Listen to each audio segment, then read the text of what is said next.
this point, there was no certainty that China would ever be reunited.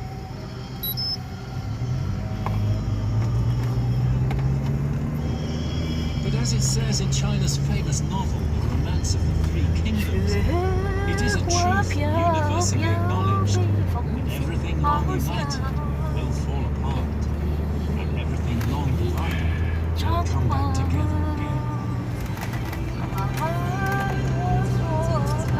The song would transform Kaifeng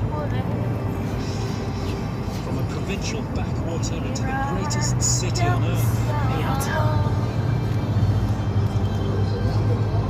Now it's rebuilding again. After the struggles of the 20th century, today's Chinese people are fascinated by the spectacle of what their ancestors achieved. Want to touch that time again. And as always in Chinese history, great events were foretold by signs and omens. Here in Kaifeng, the most famous tells of the birth of two brothers who, like Romulus and Remus, would become the first emperors of a new dynasty. The story goes like this. At the time of chaos, war and destruction, after the fall of the Tang dynasty, a man called Chen Tuan fled to the sacred mountain Fashan, where he lived in a cave and became a hermit, and he acquired prophetic, visionary powers.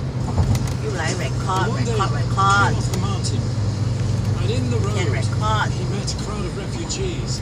There was a poor man carrying two baskets on a pole on his shoulders. And when the hermit looked into the basket, there were two baby boys.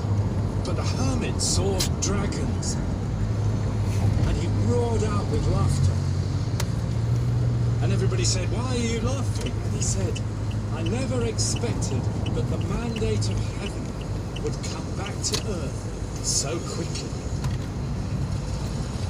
是赵匡胤，这一道节，这一道节是出两个龙，这两条龙就是皇帝嘛。是大家都知道这一道节出两条龙，这就是皇帝出生的一道节，都当上皇帝了嘛。也就是出两条龙啊，就是双龙，知道吧？挑个条子，一头挑到底，一头挑到这，套黄来了。他父亲给他母亲来套黄摇饭，知道不知道？挑个条子，一头挑个小孩，一头挑个小孩，挑到这儿，因为。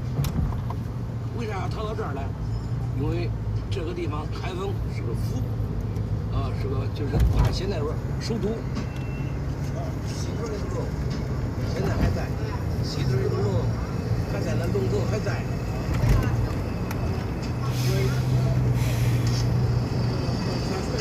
再见。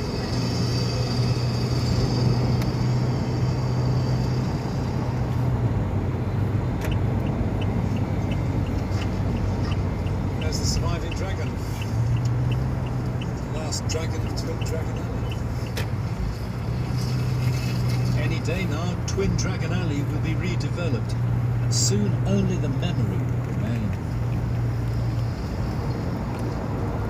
And that's Kaifeng for you, China's city of memory. In 960, the older brother, Taizu, announced the new dynasty of the Song. Made the capital here, the vast new metropolis of wooden bricks built up in a feverish construction form. 等一下，你跟爸爸回，我要去买东西，知道吗？不要，我要买 dinner dress，我要去买衣服，没有等下去 dinner 没有衣服穿，明白吗？你穿什么？牛仔裤，不可以穿 T 恤，你知道吗？穿那个 shirt 衫，那个有 collar 的，知道吗？ Well, for a city of over 1 million people, you would need lots of buildings. Biggest city in the world, perhaps. So that. 黎平，你講成8粒你仲唔買？成8粒喎！如果尋日 啲根姑姑會。 Of city life. Haiphong was a much more open city. The lifestyle was much more vibrant than the town Shanghai. All sorts of shops, all sorts of restaurants, fast food. There's mention of fast food. And there was no curfew. That was very important. Before this, residents in the city's urban buildings were supposed to stay in their own wards after the bell. 你識去嗰個 BLTC 就得㗎啦。你講你唔識去阿卡迪亞，有人載你㗎嘛？仲有 Michelle 嘛？唔係啦，成百粒股，唔係成百粒銀紙，你有冇聽錯咗？ Until the 19th century. And just like today's China, the city became a magnet for people flooding in. In a few You years, record? from one square 你 mile 聽 to record 人家马上阿弟跟哥哥会。啊，媽咪要去買東西啊，知道嗎？ Only a few ancient buildings survive today above ground. One of them is the famous Iron Pagoda, so called because of the metallic sheen of its tiles. We're out in the northeast corner of the old city here. The Iron Pagoda is on a bit of raised ground in this corner. The emperor built this artificial mountain called the Hill of Longevity, one of these Chinese names on. Compared with Rome or Constantinople, very little survives from Kaifeng's golden age. And you can see why when you look below the ground. Down here is evidence of 20 devastating floods of the Yellow River since the Song Dynasty. This pit is a metaphor for the story of the city. It's called Kaifeng the City of Memory, China's capital of memory. And in this pit underneath the West Gate you can see why.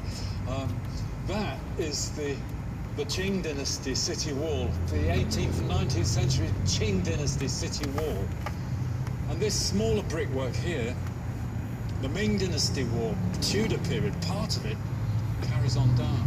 And the Song Dynasty city wall, maybe 20 feet below the floor level here. It's an amazing thought, isn't it? And the reason why?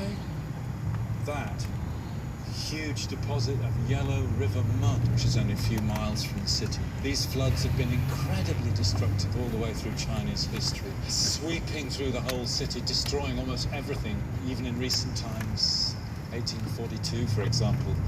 No wonder then that the city has been memorialized, if you like, not in stone, not in great buildings, but in words and in paintings. Home, take me home to the place I belong. A There's million the people genius. throng these streets, said a song is poet. my There mind. are restaurants as far as the eye could see. Take me Everywhere home. there was music in the air. What would we give to see that age again? You will be safe. But we can still see Song Kaifeng in China's most famous work of art. As historical sources go, this is one of the most fabulous that exist in the world. It's a scroll, it's nearly 20 feet long. I need to unroll it across the middle of the street if I'm going to do that. It's simply a depiction of the city as it was just before 1927 by a court painter. And it's the life of the ordinary people. There is nothing like this in the whole of history. It gives you the streets, the alleyways, the tiniest shops, the trams and restaurants, all of the real places. Mr. Wang's house, the spice shop, Shen Yan's licensed tavern, Physician Zhang's residence, the sugarcane shop, Dr. Yang's clinic,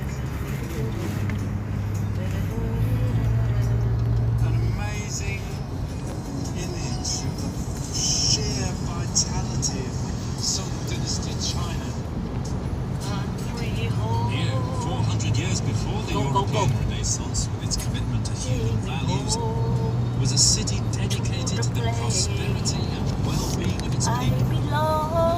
A city for the many, not